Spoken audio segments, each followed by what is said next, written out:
Oh, amazing. I just wanted to cry when we were like taking photos here in front of this. Like, I just wanted to cry because like I missed all of them. It's just wonderful. All the memories and stuff. Yeah. So Mixxy is an aspiring mixologist.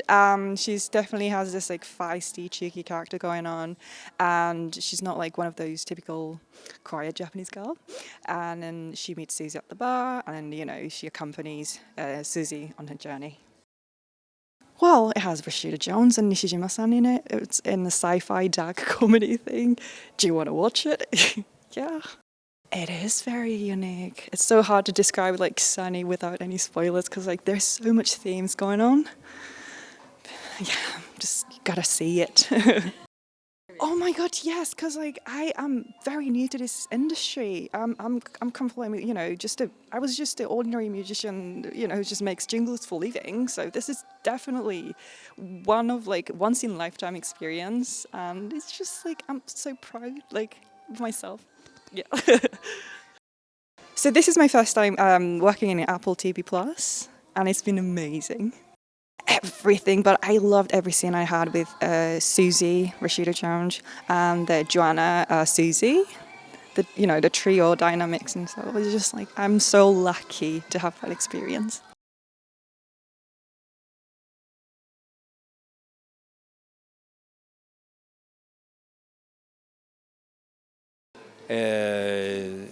Thriller and なんだろう sci-fi and yeah, many elements, so many elements, and yeah, human drama and new neo future, Japanese cultures, everything. So yeah, it's difficult to describe what kind of drama. My character Masa, yeah, he looks very good guy, good father and good husband. But the story going, people getting recognized.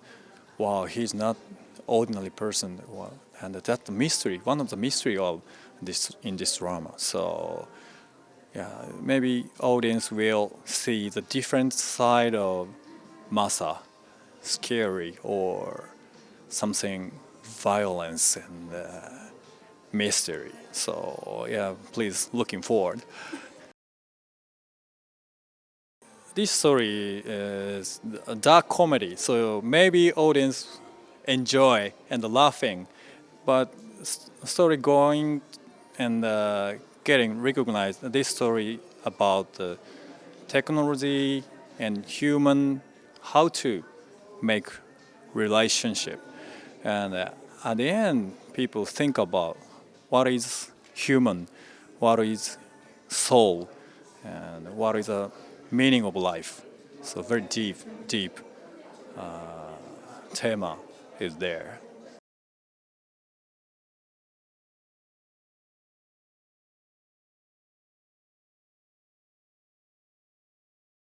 It was so surreal. I hadn't seen her in 2 years, and it was like a homecoming. Like my heart just swelled, and I almost started getting teary because we went through so much together for the 6 months of filming. So it was a lot. It was wonderful.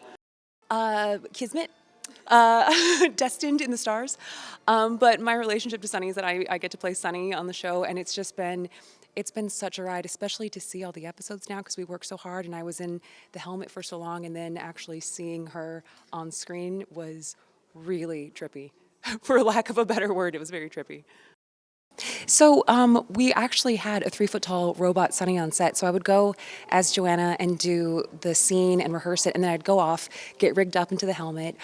We'd wheel the 3 foot tall Sunny on, and then we'd do the scene again, and I got to like move and animate her and do her expressions and basically like her soul. So it was really creative, and it had its own like set of challenges, but it was really fun. It was amazing. It's Rashida Jones. It was like, and all of like these incredible Japanese legends. It was really something special. And the story itself was really wonderful. And reading the scripts was just, I couldn't put them down. And then so to actually be able to play with Rashida Jones with this script was life altering. And I'm so excited for audiences to see the episodes. No, I'd never been to Japan before. I'm half Japanese. And so I was like, wouldn't it be cool if I booked this role and I got to go to Japan to film? And then I did and was like, oh my God, this is more than a dream come true. It's so overwhelming. And then to be here now with everybody again reunited back in Japan has been, I'm speechless. It's just been wonderful. There's so many favorite moments. I mean, honestly, I think it was in between takes when I'd be going over my lines or anything. A lot of people would come up to Sunny like she was her own little person and like whisper into her ear or like pat her on the head or like, like give her like a good job, Sunny, for different takes. And I would just be in the corner or like wherever I was hidden and be like, thank you. But just like it was really fun to see people interact with her between takes. Yeah. Yeah, it really was. Especially because I could see everything. Because I had a helmet on with the rig and the monitor, so I could see everything that Sunny was seeing. So I tried to also make her like her own little person in between takes.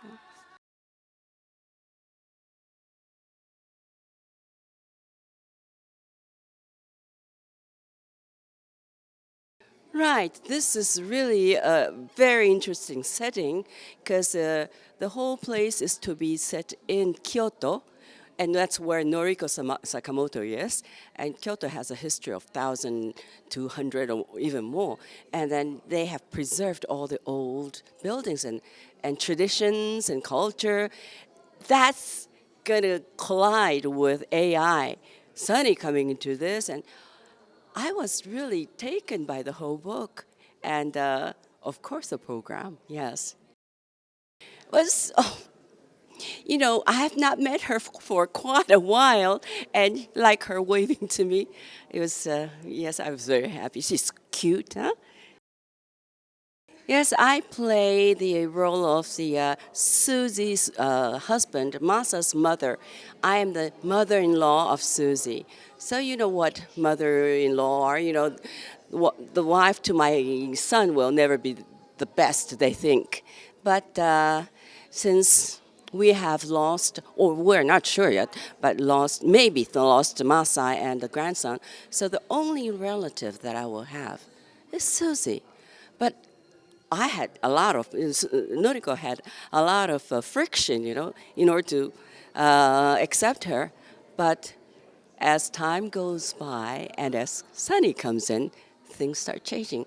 And that's the part I really enjoy, acting with Sunny. And Rashida was fabulous. It was a big change for me because you can't tell whether she's just talking to me regularly about her life or she's acting. It's so natural that it brought that part of me out. She took that part of me out and put it on the screen. Yes, exciting. First time to work for Apple TV Plus, and this is going to go worldwide. And as you know, I'm from Taiwan, and people in Taiwan they're gonna enjoy it too. And of course, on the other side, I mean, even down to Brazil. So this is really exciting for us. Yes, for me.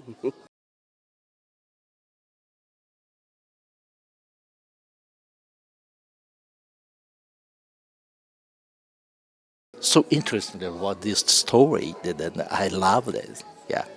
So I, I can't wait the audience where this show like it and want to see more. Yeah.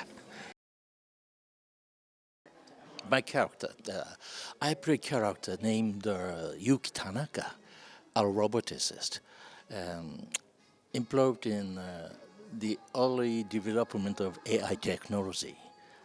And but I can't say more than that. But my character also has a personal connection to the events of the story. Yeah. Oh, sorry, I can't say more than that. Everyone is very, I think, especially the Rasida's performances are amazing, and so I had a great time with her to joint acting. Yeah. I hope the people like it and want to see more.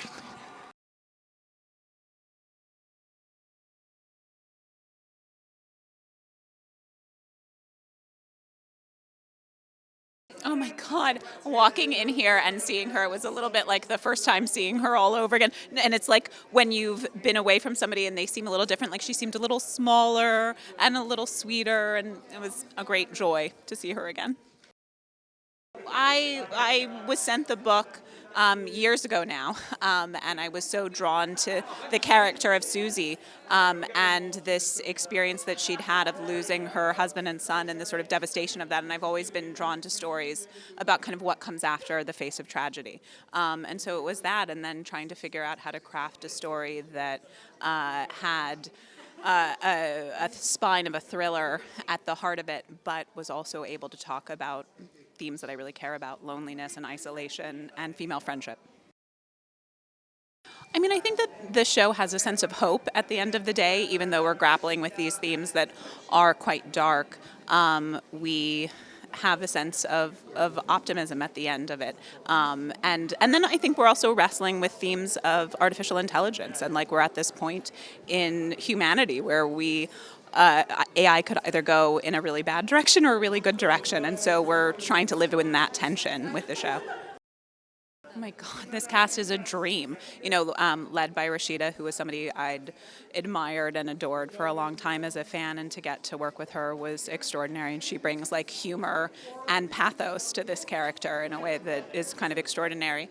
Hidetoshi, like we had seen Drive My Car when we cast him, and he brings like a fierce intelligence and also like this dapper charisma to the role that's extraordinary.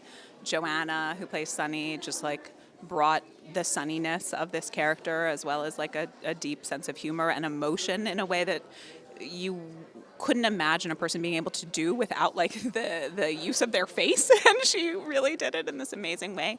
And Annie as Mixxy is just like spunky and extraordinary. And then Judy Onaa is like the love of my life. I just adore her so deeply. And she has just brought like an incredible sense of humor and warmth and emotion to this character. And then Jun, as Yuki Tanaka, is just like extraordinary and has like such gravitas, but also like this little twinkle in his eye that just like lights up the screen.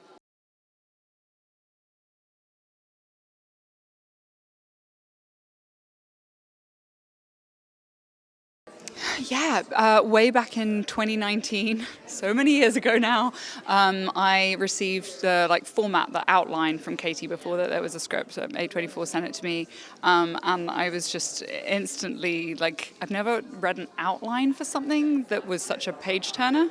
Katie's such an incredible storyteller, and obviously the source material was a great jumping off point, but where she took it was a really exciting direction and tonally very much my cup of tea. There was like a tonal reference she'd put in there of another show I'd done called The End of the Fucking World. So first I was like, is that she's just put that in because it's being sent to me? But apparently that was really what she wanted it to sort of feel like a little bit. And though in an entirely different way, we obviously were building this world in Japan that was unlike anything hopefully anyone's ever seen before. So yeah, that's sort of the start of it. And then we're pitching out to networks and ended up on Apple TV+. Yeah, I mean, I think we got a lot of freedom to make this truly bonkers show. And they were very supportive of creative choices we wanted to make. And we got to shoot the whole thing in Japan, which was so important, so integral to the sort of, Japan really was a character. I know it's a cliche, but Japan really is a character in this show. So the fact that we were able to shoot it here rather than sort of be forced to do it somewhere else and just shoot exteriors here was really special, and they were so supportive of that. So it was great.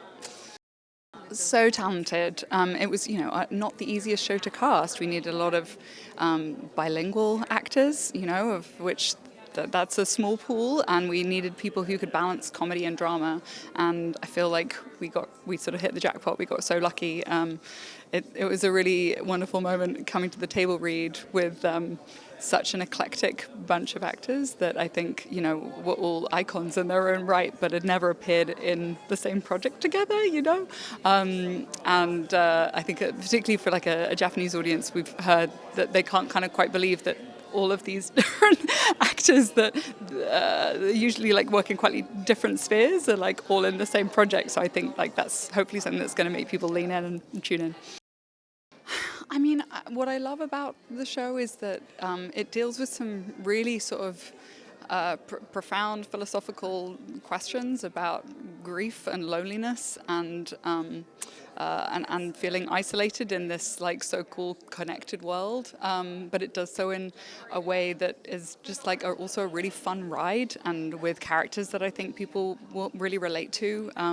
And it'll make them cry and it'll make them laugh. So I think sort of for all the things, hopefully, I want people to sort of debate some of the topics about AI that we're dealing with, but it doesn't feel like it's ever heavy-handed or like laboring points. Like there's a bit of a sort of cautionary tale running through it, but it's also, I think, refreshingly optimistic for a story that's about like that has AI as a backdrop or as a theme. So hopefully it's just something that people are like excited to tune into because they're intrigued to find out what happens next.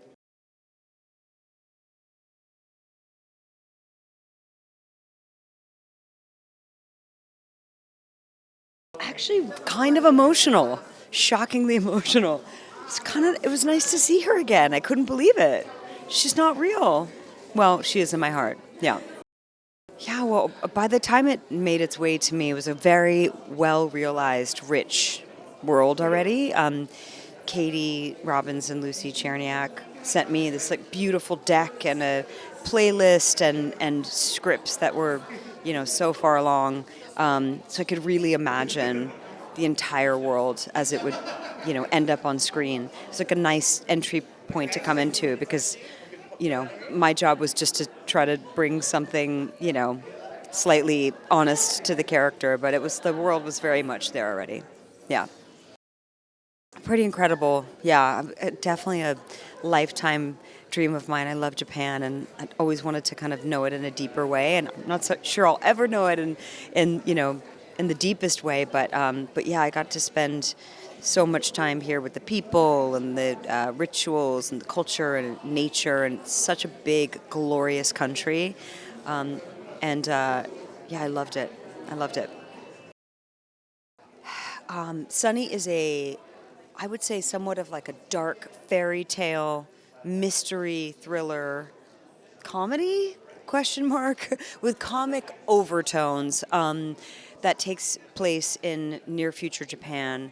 And it's about a woman who's just experienced unimaginable loss and is gifted this grief robot who's there to sort of help her cope with the unimaginable, and then starts this very long, active, dangerous journey towards finding out the truth and also running away from people who want something from her and she's not sure what it is. And also this unlikely friendship with a robot who might be dangerous, violent. It's a lot. There's a scene where we discover that Sunny has one kind of like vice drug, and it's like this like image on a TV that puts her on a trance, and that was just the cutest thing ever because like her eyes started to spiral, and I hadn't seen that functionality before, but it's also like, it's fun to know that robots have their own vices too.